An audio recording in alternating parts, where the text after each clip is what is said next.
കൊച്ചി അറബിക്കടലിൽ മുങ്ങിയ ചരക്കു കപ്പൽ കമ്പനിക്കെതിരെ കേസെടുക്കേണ്ടെന്ന് സർക്കാർ.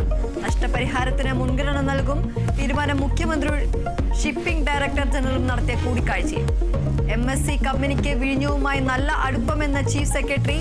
കപ്പലിൽ പരിശോധന ആരംഭിച്ചു. എണ്ണ ചോർച്ച തടയാനുള്ള നടപടികൾക്കും തുടക്കം.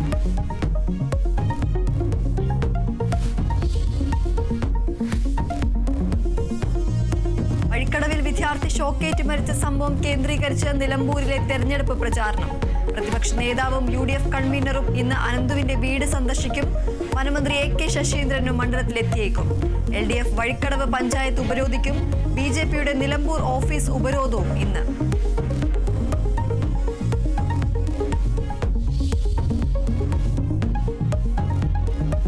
MSC ഐറീന വിഴിഞ്ഞം തീരം തൊട്ടു. വാട്ടർ സല്യൂട്ട് നൽകി കപ്പലിന് സ്വീകരണം. ലോകത്തെ ഏറ്റവും വലിയ ചരക്കു കപ്പൽ MSC ഐറീന നങ്കൂരം വിടുന്ന ആദ്യ ദക്ഷിണേഷ്യൻ തുറമുഖമായി വിഴിഞ്ഞം.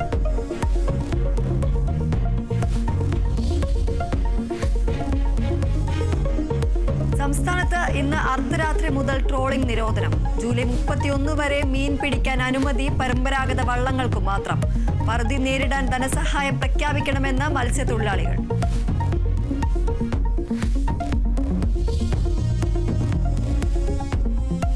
യുവേഫ നേഷൻസ് ലീഗ് കിരീടം പോർച്ചുഗലിന്. നിലവിലെ ചാമ്പ്യന്മാരായ സ്പെയിനിനെ പെനാൽറ്റി ഷൂട്ടൌട്ടിൽ പരാജയപ്പെടുത്തി.